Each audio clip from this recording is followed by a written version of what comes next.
আমার চ্যানেলে তোমাদের সকলকে স্বাগত। আজ আমরা ক্লাস 6 রায়ন মার্টিন প্রশ্নবিচিত্র থেকে ভূগোলের তৃতীয় পর্যায়ক্রমিক মূল্যায়নের পঞ্চম স্কুল সলভ করব।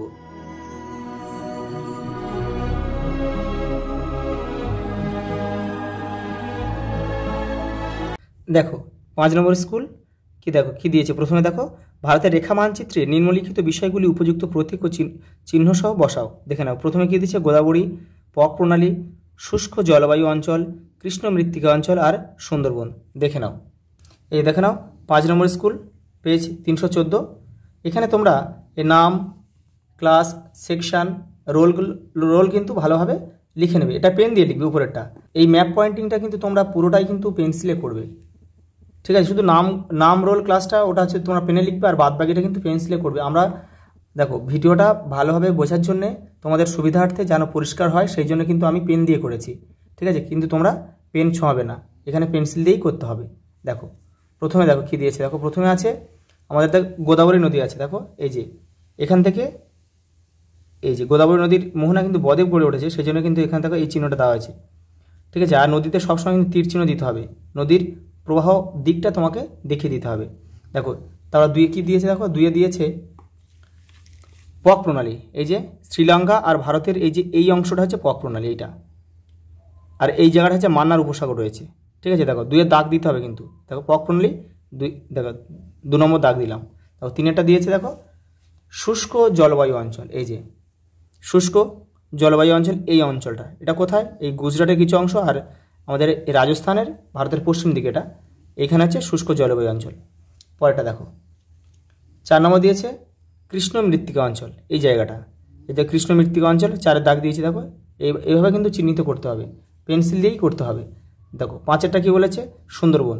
এই যে বাংলাদেশ আর আমাদের পশ্চিমবঙ্গের ঠিক এই যে নিচের দিকে যে অংশটা রয়েছে, দেখো খাঁজ কাটা, এটাই হচ্ছে ভারতের বাংলাদেশের সুন্দরবনের অংশ এটা। দেখো 2-এর দাগে কী প্রশ্ন দিয়েছে, দেখো 110 ডেসিবেল শব্দের তীব্রতা হয়, দেখো বজ্রপাতের। আর বাদ বাকিগুলো দেখো, এরোপ্লেন হচ্ছে 100, সাইরেন হচ্ছে 130, আর লাউড স্পিকার হচ্ছে 80। দেখো ঘরের মধ্যে সবচেয়ে বেশি দূষণ হয় কীভাবে বলো তো, ধূমপান দ্বারা। দেখো তোমাদের টেক্সটে কিন্তু 58 নম্বর পেজে উত্তরটা রয়েছে, তোমরা চাইলে ওখান থেকে দেখে নিতে পারো। বায়ুর গতিবেগ মাপার যন্ত্র নাম হচ্ছে অ্যানিমোমিটার।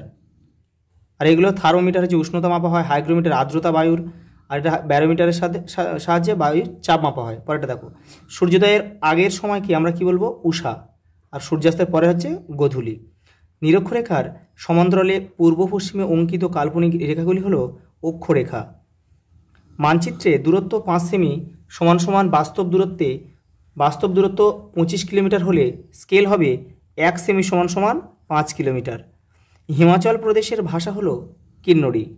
পরেরটা দেখো, গম চাষের জন্য 50 থেকে 100 সেন্টিমিটার বৃষ্টিপাতের প্রয়োজন হয়। পরেরটা দেখো, মাজুলি দ্বীপটি ব্রহ্মপুত্র নদীর মধ্যে অবস্থিত। পরেরটা দেখো, হিমালয়ের সমান্তরাল পর্বতশ্রেণী 9 হচ্ছে সহ্যাদ্রি। কারণ হচ্ছে এই সহ্যাদ্রিটা কিন্তু দক্ষিণ ভারতে অবস্থিত, এটা হচ্ছে পশ্চিমঘাট পর্বতমালার আরেক নাম হচ্ছে সহ্যাদ্রি। আর এই হিমাদ্রি, হিমাচল, শিবালিক এগুলো সবই হচ্ছে আমাদের হিমালয়ের সমান্তরাল পর্বতশ্রেণী। আর এটা কিন্তু সম্পূর্ণ আলাদা, যেহেতু এটা দক্ষিণ ভারতে অবস্থিত, আর হিমালয়টা পুরোটা উত্তর ভারতে অবস্থিত। পরেরটা দেখো, একটি বিষাক্ত গ্যাস হলো কার্বন মনোক্সাইড। পরেরটা দেখো, ভারতবর্ষের জলবায়ুর প্রকৃতি কেমন, দেখো উষ্ণ ও আর্দ্র। দেখো কারণ কি, দেখো উষ্ণ আর্দ্র জলবায়ুর যে অক্ষাংশ সেটা হচ্ছে 10 থেকে 30 ডিগ্রির মধ্যে। তা আমাদের ভারতবর্ষটা কিন্তু আমাদের 6 থেকে প্রায় এই 30-এর কাছাকাছি, মানে একটু বেশি, কিন্তু বেশিরভাগটা কিন্তু 10 থেকে 30-এর মধ্যেই অবস্থিত। সেই জন্য কিন্তু নাতিশীতোষ্ণ কিন্তু হবে না। কারণ কি, নাতিশীতোষ্ণ সেটা হচ্ছে নাতিশীতোষ্ণ জলবায়ুর উদাহরণের মধ্যে ভূমধ্যসাগরীয় জলবায়ু পড়ে যাবে। আর নিরক্ষিত হবে না, নিরক্ষিত যেহেতু 5 থেকে 10 ডিগ্রি অক্ষাংশের মধ্যে যেসব দেশ আছে সেই সব দেশে কিন্তু আমরা নিরক্ষীয় জলবায়ু দেখতে পাই, ঠিক আছে। সেই জন্য এটা কিন্তু তোমরা গোলাবে না, এটা উষ্ণ ও আর্দ্র প্রকৃতির হবে। পরেরটা দেখো, আন্তর্জাতিক তারিখরেখা কল্পনা করা হয়েছে প্রশান্ত মহাসাগরের উপর দিয়ে। পরেরটা দেখো, পৃথিবীর অক্ষ কক্ষতলের সঙ্গে 66.5 ডিগ্রি কোণ করে অবস্থান করে। পরেরটা দেখো, পরের প্রশ্ন দেখো, গোমতী নদী হলো গঙ্গার উপনদী। ভৌগোলিক বৈশিষ্ট্য মানচিত্রে রেখা দিয়ে নির্দেশিত হয় না বনভূমি। আর বাদবাকি কিন্তু সবই রেখা দ্বারা কিন্তু চিহ্নিত করা হয়। যেমন আন্তর্জাতিক সীমারেখা রেখা দেওয়া হয়, রেলপথ, সড়কপথ, এগুলো সবই রেখা দ্বারা চিহ্নিত করা হয়। পরেরটা দেখো, পানীয় ফসলের উদাহরণ হচ্ছে কফি। শিবালিক হিমালয়ের পাদদেশে ঘন অরণ্যাবৃত অঞ্চল তরাই নামে পরিচিত। পরের প্রশ্ন দেখো, শূন্যস্থান পূরণ করো। বলছে কোন যন্ত্রের সাহায্যে শব্দের তীব্রতা মাপা হয়? Decibel meter. পরেরটা দেখো, কোন তারিখটি প্রজাতন্ত্র দিবস হিসেবে পালন করা হয়? দেখো 26শে জানুয়ারি। পরেরটা দেখো, মালাবার উপকূলের উপহ্রদগুলিকে কয়াল বলে। পরের প্রশ্ন দেখো, তাপ্তি নদীর উৎস হল মহাদেব পর্বত। পরের প্রশ্ন দেখো, প্রতি বছর 22শে এপ্রিল ধরিত্রী দিবস পালন করা হয়। পরেরটা দেখো 4-1 পৃথিবীর উত্তর মেরু থেকে দক্ষিণ মেরু পর্যন্ত অর্ধেক বৃত্তরেখাগুলিকে কি বলে? গোলার্ধ। উত্তর থেকে নিরক্ষরেখা পর্যন্ত উত্তর গোলার্ধ, আবার নিরক্ষরেখা থেকে দক্ষিণ মেরু পর্যন্তকে বলা হয় দক্ষিণ গোলার্ধ। পরেরটা দেখো, পৃথিবীর আবর্তনের ফলে আমরা ছিটকে যাচ্ছি না কেন? দেখো 1 নম্বর দিয়েছে, এটা হবে মধ্যাকর্ষণ শক্তির জন্য।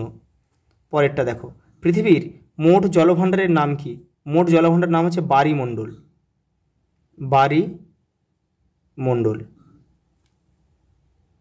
দেখো পরের প্রশ্ন দেখো, বায়ুর আর্দ্রতা কি? তোমাদের টেক্সটে 47 নম্বর পেজে রয়েছে, ওখান থেকে তোমরা দেখে নিও। এটা তবু বলে দিচ্ছি, নির্দিষ্ট উষ্ণতায় নির্দিষ্ট বায়ুতে যে পরিমাণ জলীয় বাষ্প থাকে তাকে ওই বায়ুর আর্দ্রতা বলে। পরের প্রশ্ন দেখো, ম্যাপ শব্দটির উৎপত্তি কোন ভাষা থেকে? ল্যাটিন ভাষা, যার অর্থ কি? কাপড়। পশ্চিমঘাট পর্বতের আরেক নাম কি? সহ্যাদ্রি। হিমালয় কথাটির অর্থ কি? বরফের গৃহ। পরের প্রশ্ন দেখো, দ্রাঘিমা রেখার দুটি বৈশিষ্ট্য লেখো। দেখো তোমাদের বইয়ে কিন্তু এটা ভালোভাবে দেওয়া নেই বলে আমি অন্য একটা বই থেকে দিচ্ছি, তোমরা এখান থেকে লিখে নেবে, 2 কি 3টে লিখে নেবে এখান থেকে। এই যে দেখো দ্রাঘিমা রেখার পরিচয় 1 2 3 4 5টা রয়েছে, তোমরা এখান থেকে 3টে করে নেবে। এটা কিন্তু ক্লাস 7-এর ভূগোল বই। পরেরটা দেখো, শব্দ দূষণের কয়েকটা উৎস লেখো। দেখো তোমরা এগুলো লিখতে পারো, তোমাদের বইয়ের 63 নম্বর পেজে রয়েছে এগুলো। Loud speaker, motor horn, generator, motorcycle, উচ্চস্বরে গান বাজনা, এগুলো সবই কিন্তু দেখো জেট প্লেন, বজ্রের শব্দ, কলকারখানা, কংক্রিট ভাঙার শব্দ, সাইরেন প্রভৃতি কিন্তু, তারপরে বাজার, এগুলো সবই লিখতে পারো। পরের প্রশ্ন দেখো, আদিবাসী বলতে কি বোঝো? দেখে নাও। এই যে দেখো আদিবাসী কারা, এখান থেকে এটা পুরোটা লিখবে। পরের প্রশ্ন দেখো, উষা ও গোধূলি বলতে কি বোঝো? সূর্যোদয়ের ঠিক আগের সময়কে বলা হয় উষা, আর সূর্যাস্তের ঠিক পরের সময় বা সন্ধ্যার আগের সময়কে বলা হয় গোধূলি। তবু তোমরা তোমাদের টেক্সটের 26 নম্বর পেজে রয়েছে, ওখানে তোমরা ওখান থেকে দেখে নিতে পারো। দেখো বিশ্ব উষ্ণায়ন কাকে বলে? দেখে নাও। দেখো এখান থেকে এই পর্যন্ত। পরের প্রশ্ন দেখো, মান 3-এর এগুলো। টিকা লেখো সূর্যের দৈনিক আপাত গতি। দেখে নাও, এই যে এখান থেকে এটা পুরোটা কিন্তু লিখতে হবে। পরের প্রশ্ন দেখো, বায়ু দূষণ কমাতে আমরা কি করতে পারি? তোমাদের টেক্সটের 60 নম্বর পেজে উত্তরটা রয়েছে, দেখে নাও। এই দেখো বায়ু দূষণ কমাতে আমরা কি করতে পারি। দেখো এখানে অনেকগুলো আছে, তোমরা এখান থেকে 3টে লিখবে, 3টে লিখলে হয়ে যাবে। পরের প্রশ্ন দেখো, আবহাওয়া ও জলবায়ুর পার্থক্য লেখো। দেখে নাও, এই দেখো আবহাওয়া ও জলবায়ুর পার্থক্য, এটা পুরোটা লিখে নেবে। পরের প্রশ্ন দেখো, ক্রান্তীয় মৌসুমী জলবায়ুর বৈশিষ্ট্য লেখো। দেখো তোমাদের বইয়ের 81 নম্বর পেজে উত্তরটা রয়েছে, দেখো এই যে মৌসুমী বায়ুর বৈশিষ্ট্য, 4টাই লিখতে হবে। পরেরটা দেখো, শব্দ দূষণ নিয়ন্ত্রণের 3টি উপায় লেখো। এই যে দেখো শব্দ দূষণ নিয়ন্ত্রণ, এখানে কিন্তু অনেকগুলো উপায় রয়েছে, তোমরা এখান থেকে 4টে বা 5টা লিখবে। পরের প্রশ্ন দেখো, পৃথিবীর তাপমণ্ডলের চিত্র অঙ্কন করো। দেখো তোমাদের টেক্সটের 52 নম্বর পেজে উত্তরটা রয়েছে, এই যে এই ছবিটা কিন্তু আঁকতে হবে, এই যে এই অক্ষাংশ সবই কিন্তু সুন্দরভাবে লিখতে হবে। পরের প্রশ্ন দেখো, আমাদের চারিপাশের বায়ুমণ্ডল কি কি পদ্ধতিতে উত্তপ্ত হয়?